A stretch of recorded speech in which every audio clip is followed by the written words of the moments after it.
Hey friends, happy Sunday morning. It is going to be a beautiful, beautiful day. Hey guys, I just wanted to share something that was on my heart this morning, something that I hope just blesses you as much as it did me this morning. I was in 2 Kings 11 and I highly encourage you to read it. I tell you what, the Old Testament, if you have never read the Old Testament, it is better than any action movie.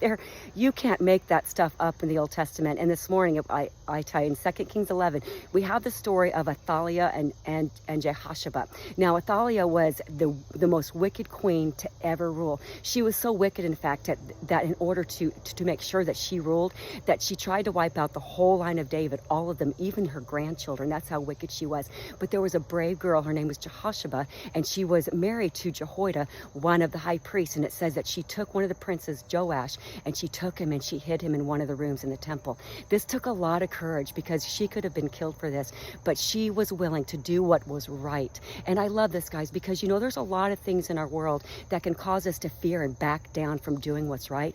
But we always have to do what's right, because we have to remember in the end that if you read the Bible, that good always wins. Good always overcomes evil. But God is looking for men and women of courage to be obedient and to step out and to point out wrong in this world and to do the right thing. And I thought about that this morning because I was also in Psalm 56. Now, this was a psalm of David. David was known as a mighty warrior, but he wrote this psalm while he was surrounded by the Philistines in Gath. So David, it seemed to be that he was always outnumbered. But David was a man of courage because he trusted in God. He trusted in the only one who could overcome any army. He knew that an army of one was always more powerful than any army on this world. But David, that didn't excuse him from being fearful at times. And in Psalm 56, in verses 3 and 4, David said, when I am afraid, not if, when I am afraid, I put my trust in you. In God I trust, in whose word I praise. I will not fear. I will not fear. And he asked the question, he says, what can mere mortals do to me?